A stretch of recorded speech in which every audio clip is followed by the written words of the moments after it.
Yo, what's up, man? It's your boy Matt Murphy, West B. What's good, man? What up, baby? You doing good? What's going on, man? All right. Peaceful Rage Podcast. We live, doing a thing, man. So, welcome to the show.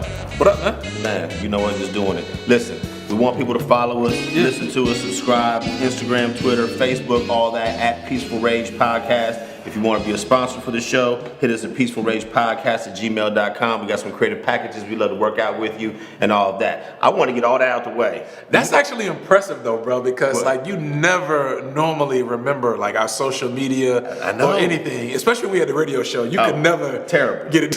I appreciate you letting me run with that. I was hot. I was hot just watching now. you, bro, like Yeah. that was dope. Yeah, I'm gonna have Ty edit that part and we'll just rerun that. 'Cause I'll probably never do it again.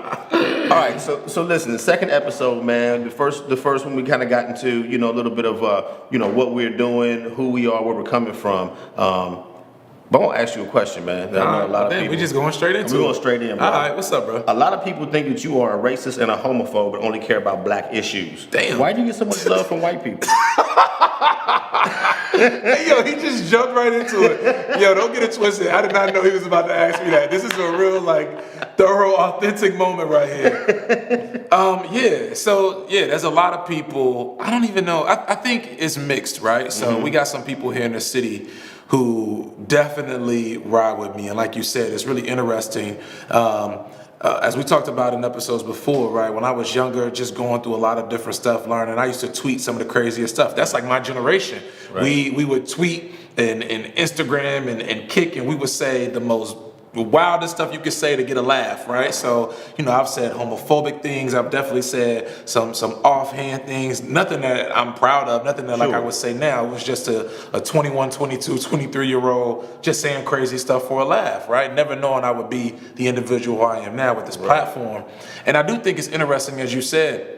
There are some people who want to put me in that box and say I'm a racist. I only care about black people, or I'm this or I'm that. But there are a lot of white people who probably are some of my biggest supporters who, whenever I'm rocking, as you alluded to, they show a lot of love. And I think, sometimes when you have individuals who speak up and they speak out, that's opening yourself up to become attacked. And people will try and literally use anything that you've done throughout your life to shine a bright light on that, to try to say that you are this way to discredit you. And I think that's oftentimes what happens with me. Individuals, because I choose to speak out and I'm rather vocal and I very rarely compromise, especially around issues revolving around equity or being treated fairly or people doing what they should do in order for everybody to have a level playing field, that you become a threat. Right. And then I've kind of rose to this position of influence, and different people kind of look to me for different things. Like people, especially detractors, they want to figure out however they can to discredit me, whether that's using old things that I've said or maybe trying to twist and manipulate current things I do. One of the funniest things is that before the Black Panther movie come out, I actually had a book bag from Marvel, right? And I had a Black Panther book bag. And I would walk around with the book bag, everywhere I go I would call it a spirit animal. And man, if you Google Wes Bellamy Black Panther book bag, there's all kind of think pieces and stuff. What? People calling me all kind of racist because I had a Marvel book bag. Now, while I do have an affinity and a love for the Black Panthers, Huey Newton and whatnot, it's just crazy how people would try to paint these images of you, again, to try to discredit you. But sometimes, honestly, I wear it as a badge of honor. Right. Individuals believe that you are such a threat, or they believe that you have such influence, quote unquote, that they will try to do anything to tear you down. I think that's also a life lesson to a lot of the younger brothers and sisters who we're working with. And as we said, this show is specifically catered towards black men, but for all people. When I'm talking to the younger brothers, I let them know, learn from me, learn from my mistakes. You can't just say anything because it does last forever. Right. But also know when you decide to stand up, these are the things that are going to come your way. People have sent bomb threats to my daughter's schools. They've, sent all kind of death threats and crazy messages to myself and my wife and my family. Right. But we still stand tall. We still walk around with a smile on our face. And I feel like the best way to get them back is continuing to progress. Chairman Fred Hampton said it best, man. Black power to black people, white power to white people, yellow power to yellow people. And what the individuals who hate the most, one of the things that they hate about us is that we have the ability to bring a lot of people together. And when we can bring people together, we are strong as a mighty fist. And that's how we deliver the blow to supremacy, specifically white supremacy. Right. And I have no problems with standing up to white supremacy whenever, however, and however they want to do it. I'm with all the shits. Yeah, no doubt. I shouldn't have already said that. But. Well, no, I mean, no, that's real, man. Yeah. I mean, just thinking about, the way people will try to label you or frame you, you know, without really knowing you. That's one thing. But going back to a point you made a few minutes ago, taking responsibility for things that we've said, like, perhaps during my years, it would have been having those conversations in a room. Yeah. It wouldn't have been made public. And so now we start thinking about, as young people, the pressure that they have to grow and mature, to learn what it means to be a man and a woman in culture, but so much of it is public now. Yeah. And that makes it, there's a fine line, kind of like the two-edged sword. All of our thoughts, we put them on here. Like Right. that's one of the things about our generation, and we put it out. Right. Do you think there's ever going to be a time where it kind of pulls back, that rubber band snaps back to where right now everything's so public? Right now everyone's got a show, everyone's got a podcast, everybody's got an IG live, your followers, and then it gets to the point where, watch this. My generation in hip hop, we were wearing baggy gear. Yeah. These niggas, they run around in skinny jeans. I'm like, that's fine. I ain't tripping. But Right. there was a kind of that snapback. Yeah. Do you think that may happen with this kind of very public persona that so many of us carry? Yeah, I don't know, honestly, and Yeah. part of me says I doubt it because you literally have generations, like my generation and the ones coming behind us, like we've grown up with access to people, knowing behind the scenes stuff, understanding, like, we think about videos, like we now, it's second nature for us to understand who the producer was, what was the treatment, like all of that stuff. When an artist comes out now, like, we want to know what's their day-to-day lives are like. That's why you see IG Live. I mean, that's kind of what we are accustomed to. Mm-hmm. So seeing that revert back to how it was before, I don't know. I kind of think we're too far gone. We're in the information age, and I think it just becomes the norm. I also think that we're going to continue to see people like being very vocal in regards to what they want and how they want things, right? So on both sides of the spectrum, with the fact when you see a rise of like white supremacists, white nationalists, like we've seen here in Charlottesville and throughout the world, right? I was in Europe not too long ago, it's bugged out. Like in Europe and some countries in Europe, these white nationalists, or they just call themselves nationalists, they rise to positions of power in which they're elected. What happened here? Go ahead with your story. You're right, 45, that's a whole other thing. But I think that, again, so as you see people maybe on one side of the spectrum spewing their hate in high levels and being very vocal and open with it and documenting it, you also are going to see people who stand up and resist hate continue to grow. And I actually think it's more of us who are willing to stand up together and resist those notions than those who are on the side of hate. And how we go about it is all different. Like, not everybody's going to be as vocal as me. Right. Not everybody's going to be as vocal or an individual who wants to stand on the front lines. There's a role for everyone in the movement. But I think I think it was Chuck D, or I'm sorry, who said it before, the revolution won't be televised. Right. Oh, ours definitely is televised. This new civil rights movement is televised, it's tweeted, it's Instagrammed, and we're going to document how we do things. And that's just kind of where we are, for better or for worse. For better or for worse. No, I mean, I know you. So what do you think about that? Do you think the advent of so much technology? I think there's a value. There's a value to it. There's a role that it plays. Yeah. I think there can also be an over-reliance upon it. Yeah. Meaning I get the same sense of satisfaction by liking or commenting or saying yes to something and never got the house. Yeah. Right, but I'm woke now. Yeah. You know what I mean? Yeah. I'm sitting in there, ain't got a job, and I'm typing up, all these think pieces You're about. a keyboard warrior. I'm a keyboard warrior, right? So I think there's, but there's also people that are using these platforms in ways that are making an impact. Yeah. My reservation is some of what I think we've seen, even with these police shootings on camera. It hits home for us so many times because you and I, we see our sons, our daughters, our brothers, our sisters, but there's also a desensitization that happens. And so how much of that also occurs in the kind of the civil rights, in the justice movement, where these voices are constant and they're nonstop, and I don't have time to process the information. I just keep hearing that I should think, feel, believe, do this way. and I don't really have it ingrained in me. It's really more kind of like the tide is moving in this direction and the tide is moving in this direction. Yeah, he's like, damn, that's another one, and then you just move on. Right, because like I remember listening to a conversation. I don't even remember where it was, but people were talking about, kind of their belief about gay rights. Yeah. Right, and there was one person that said, I don't necessarily believe that homosexuals should have the same rights as straight people in this whole thing, and the other person was arguing against it. And the guy's like, well, why? He's like, well, most people believe that they should have their rights. That's why you should believe that way, because most people believe that way now. Yeah. He's like, well, if that's the case, then you wish that slavery should have continued, because back then most people would have thought that was okay too. Yeah. So I just say that to say, the sense of populism that comes with, the technology that a lot of times we won't follow somebody if they don't have a certain amount of followers. We won't even listen to what they're talking about. We won't watch their video. Oh, he only got 33,000 hits. We ain't watching that, right? It must be whack. Right, Yeah, and so we're actually diminishing some of what they have to offer simply because of our superficial perspective that's in turn been created in some ways by the platform itself. But by the same token, though, I think there's also an awakening and enlightening of sorts, because we can see that, I agree. like even using the example that you use in terms of like some of the homophobia that we see out Right. here now, like people, we go off on a tangent a little bit. Come on. One of the things that's wildest to me, and this is saying, coming from a person who was younger would say, some of the dumbest shit that you can think of. Like, as I've gotten older, and especially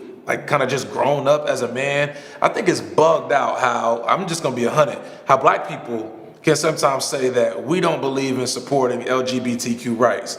Because to me, there's a strong parallel between the movement for rights for LGBTQ people and then what we saw in generations and decades before with black people. Like, how can you not want someone to be treated fairly? Just because of what your quote unquote religion may be or what your ideology may be, you want someone not to be treated the same and for them not to have basic fundamental rights? Right. Like, to me, that's bugged out. And I think there's a lot of homophobia within our community, especially with brothers. Like, as we talk about, this show is catered for black men and for everyone. But I think as the brothers, right, like there's a lot of homophobia around us saying dumb stuff like, oh, that's gay. Or, oh, like, oh, man, as a man kissing a man, or like whatever. Like, why can't we just support people in however they choose to do what they like, right? Like, I don't understand how have we become so judgmental when we were the ones being judged not even like 40, 50 years ago. Shit, in some regards, we're still being judged day by day. Right. Well, I think that's probably where you and I will differ, because I don't see that intersection as strong. I don't see the intersection between the fight for gay rights the same as I do for civil rights for black people in particular. Yeah, how so? Well, in particular, okay. Yeah. But then you got gay black people who are also dealing with both sides of the coin. I think it intersects there. Yeah. I think it intersects there. Let me example. Okay. Good friend of mine, lesbian woman, identifies as such. And we were having this conversation one day. She's white. Yeah. And I said, when and if the day comes that it gets crazy and they decide they're going to persecute homosexuals, right? You could, because right now she dresses very masculine, if I won't put it that way. You could change your look, right? Yeah. And you're still white. You could fake it. No one knows your heart. But see, I don't have the choice. You know what I mean? To change my skin. And so again, I think that there have been times that the black civil rights movement has been hijacked in many ways. Yeah. You know what I mean? There's a lot of people who feel that way. Right. And it's not because I don't believe that these folks shouldn't have rights. It's because I think that, listen, brother, I had this conversation, somebody was talking about you, and we talk about this all the time. Yeah, we go. And I said, and they say, well, you talking about black issues and black this and black that. And this person was a particular ethnic, origin, and they advocate for their ethnicity. And I asked him, I said, do you advocate for black people in your ethnic meetings?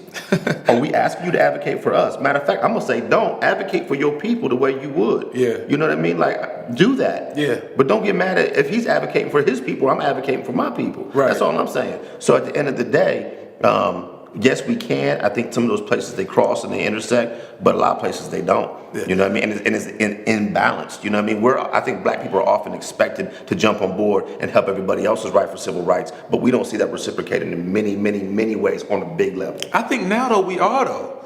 We're getting to a point where we see More. a lot of people. Yo, if we're being 100, when you look at all the stuff that popped off here on August 12th with the white nationalists, well, I ain't even call them white nationalists, white supremacists when they came to the city with all the dumb stuff that they was trying to do. Yo, a lot of the people who were standing up and speaking up for us were white.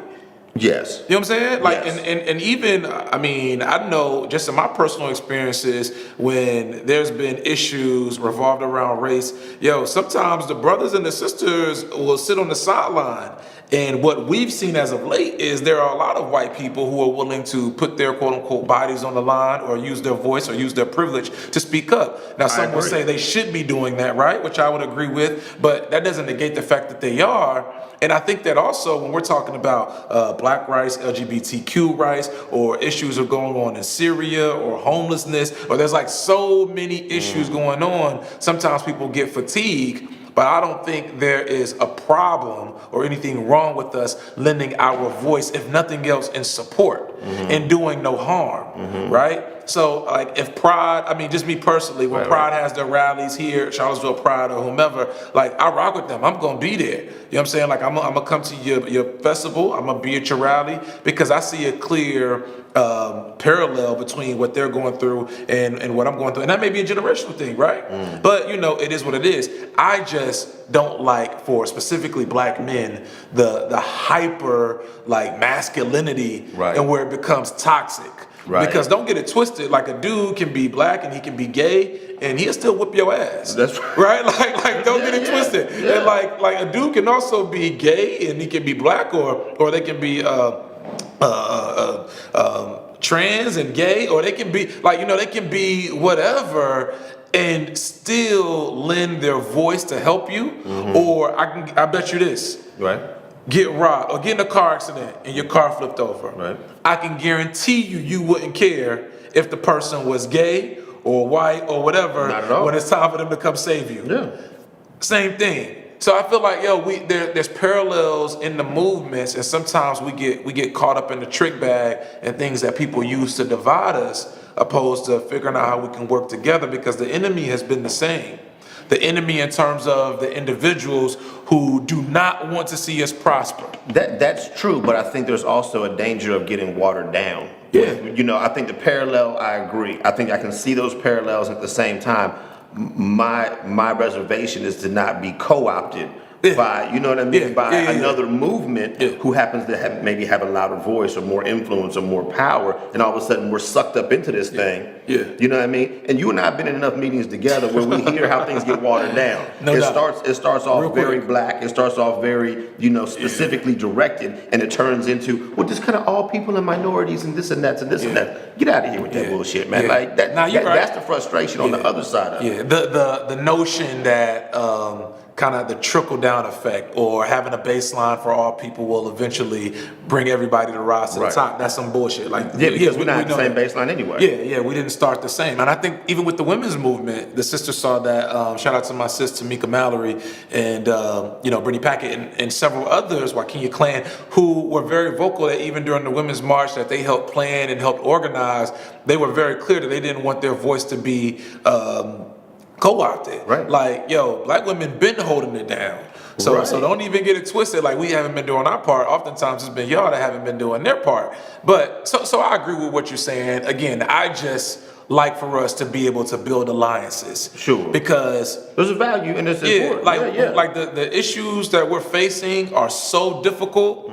Yeah, we need all the allies that we can get. And I just firmly believe we can do a lot more as a fist than we can as individual fingers. I agree, brother. Yeah. I agree. You know, you start, because you talk about the women's movement, you talk about the divide in feminism. Yeah. Right, and the divide between oftentimes white feminists and black feminists, you know what I mean? Yeah. And the fight and advocacy that took place for feminism and for women's rights, but it really wasn't for black women. You know what I mean? And that's a reality. Yeah. And again, you know, what we align ourselves with, understand the history of that, the motivations for, hey, you wasn't really rocking with me before. Why are you rocking with me now? Yeah. You know what I mean? I think a healthy skepticism is in place for us as black people. That's just me, though. But could it be that they're rocking with us now because they understand the error of their ways?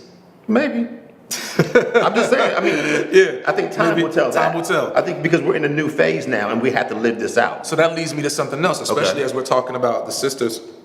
Excuse me.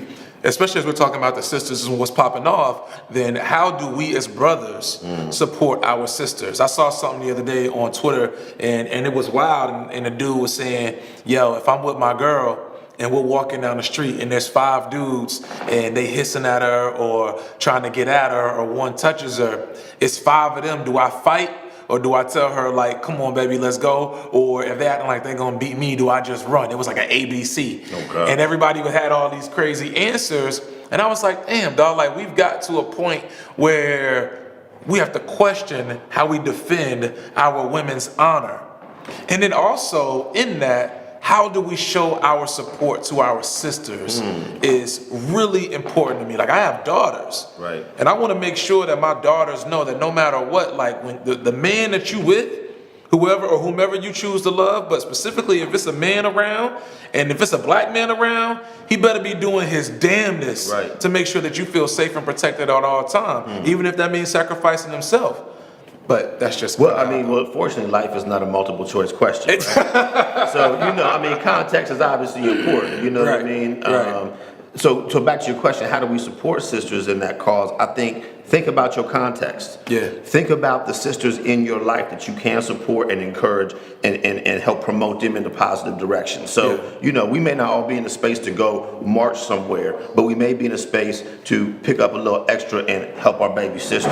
You know what I mean? To remind our aunt of an opportunity that might be there for her daughters and our little cousins. You know what I mean? So I think context is important, understanding who's in your life, who you have influence and the opportunity to impact, and taking action in that way. We all can't be on the mic. Yeah. We all can't. Yeah. You know what I mean? So we have to just play our role where we are, and that would kind of be my answer. But I do think, like, standing up for the sisters, no matter what, is important. Right. Like, sisters have sacrificed themselves for us for so long that we have a duty and an obligation to stand up for them. Like, I think about our mayor here. Like, now we have the first ever black female mayor, Nakia Walker.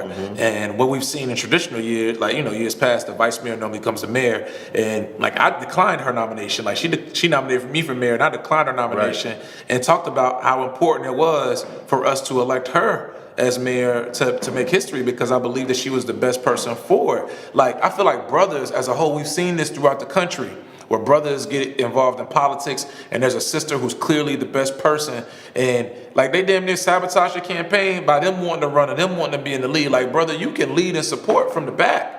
You don't always have to be up front. Right. And also when it comes to, like, you see a sister being disrespected or whatever, whether it's online, whether it's in person, I just want us to get back to the point where brothers, like, just stand up and be like, nah, I ain't having that. Like, you ain't gonna disrespect her. But I'm not gonna disrespect her. Right. I'm not gonna be out calling her a bitch or a hoe or a thot or this or that, right? I gotta have knowledge of self where I'm not doing that. Right.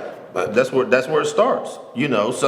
So I think part of what you're talking about, yes, is an issue that we want to speak to as black men, but I think it's also manhood in America. Because you start talking about leadership, decision makers, opportunities in the corporate world and the private sector, women in general have not had that. It's been a male-dominated, male-centric, culture from the beginning. As have many countries. We just seen countries progress faster than we have. Yeah. We've seen Muslim countries have a female president before we have. You know what I mean? So part of it is American masculinity, and then some of that hyper-masculine kind of, swagger and bravado and airs that we feel like we have to put on as black men at times that just amplifies it. But sometimes you overcompensate. I agree. That's what I'm saying. For your own internal deficiency. I'm not even gonna argue with that. Yeah, that's some dumb shit. Yeah. So again, no doubt. So again, you saying, hey, I'm gonna let this sister, I'm gonna decline this nomination. Let's hear from this sister. Let's give her the opportunity to lead.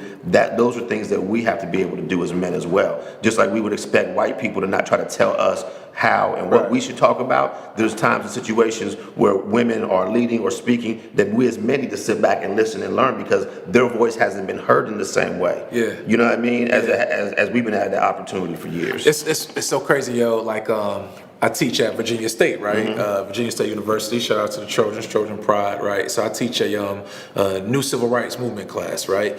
So for Women's International Women's International Day, we did an experiment in the class, right? So the class is it's packed. It's like 25 people in the class. So probably about 15 to 17 of them are women. So I asked all the sisters to stand up in the class, right? And told them, I said, I want all of y'all to answer a question for me. How can black men on campus support the sisters, right? And all the sisters said all of this stuff, right? So I said, yo, brothers, don't say a word. I just want you to listen. Right. So they all sat down, listening, right? So I said, all right, sisters, thank you. Sit down. I had the brothers then stand up. I said, brothers, tell me what y'all heard from the sisters just now. The wildest shit to me was that the first thing that the brother said, one of the little brothers said, well, what I heard is, Dr. Bellamy, is that, like, the women, they want us to support them, but they got to support themselves first, man. Like, they got to put themselves out there. And I'm like, yo, bro, you didn't hear anything Right. in terms of like how they were saying, I want you to be more comforting. I want you to be an ally. I don't want you to just step on my feelings or step on my right to be in my rightful place. Like all you heard was them say like they got to support themselves and get out there more. But I feel like while it was funny in the class, I feel like that's oftentimes what our little brothers are being taught. Not active listening, but also the victim bashing. Right? Or like the individual who is explaining how they're feeling, it's like they just turn the same thing back on them. Right. Right? And like, it's so crazy. J. Cole said this before, like sometimes history has shown that the oppressed becomes the oppressor as soon as they get the opportunity to be in a quote unquote superior place. And we got to teach our little brothers, man, specifically to the little brothers, dog, like try to actively listen. That doesn't mean that you're becoming a quote unquote feminist. And even if you are, like, then great. But elevate yourself to understand that you don't know everything. And just because you have a dick doesn't mean that you can tell a woman how to act or that she has to be behind you. Like, that's what I feel like is missing. Dog, that's insecure manhood. You know what I mean? But how many insecure men do we have? I mean, we can't even count probably, right? But you don't. But who teaches you to be secure? That's the thing. Where do you learn to be secure? Like I will be very honest, bro. I didn't learn to be secure in myself or my manhood until maybe 2 years ago, and I'm 31. So that means at 28, 29. Yeah. Well, I think you probably had a degree of security, yeah. right? I mean, and we all increase and grow in that, Yeah. right?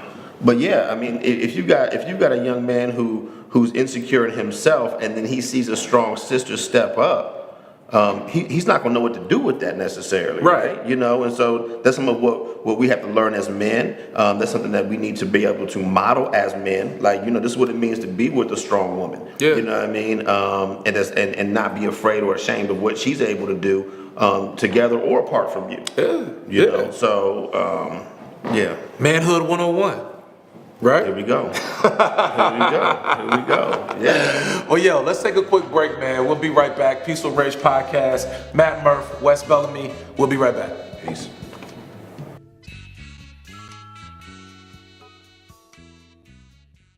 Welcome back, Peaceful Rage Podcast. Your man, Dr. Wes B, my man, Matt Murph. We back. Yo, the third unofficial member of this podcast, though, is Ty Cooper, a.k.a. the Black Steven Spielberg, a.k.a. He just got too many a.k.a.s, a.k.a. I email you at 3:47 a.m. Right. Mad. Come over at 4:30. Be here 4:30. Pick it up. Pick up the thing. Shout out to my dog, Ty No Cooper, doubt, man. man. LifeView Marketing, man. Yo, for all of your Much marketing love. needs, hit him up. Shout out to Dr. Andrea Douglas over here at the African American Heritage Center. But yeah, Murph, man, it's been a heavy show today, dog. we jumped right in, into man. it. You jumped right in, man. No doubt. Yeah. Oh, man. Because I know, see, I got to get you before you get me. I already know. Yeah, well, you know I'm what I coming mean? for you, bro. Just so you know. Just so you know. But yo, man, before we get out of here, we want to make sure that everybody knows where to find us. Hit us up on Instagram at Peaceful Rage Podcast, all one word. Twitter, same thing, at Peaceful Rage Podcast. You can hit us up on Facebook as well, Peaceful Rage Podcast. And if you want to become a sponsor, you want to shoot some stuff, want to get your information out, hit us up on Gmail at peacefulragepodcast@gmail.com. Murph will be back next week. Let's do it. I mean, I think we're getting pretty decent with this podcast thing, Yeah, man. we all right, You know what I'm saying? you know. Yeah, You know, yeah. we're gonna wait till we start getting feedback, but you can also leave us 5-star reviews. Yo, we need them 5-star reviews. No, put the camera right here. We need those 5-star reviews, okay? My wife told me I can't keep doing this podcast unless the people think it's popping, unless we get the 5-star reviews. So be sure y'all keep these popping, all right? That's what's up. All right, man. So we'll catch y'all next week. All right, peace. Peaceful Rage Podcast. No doubt.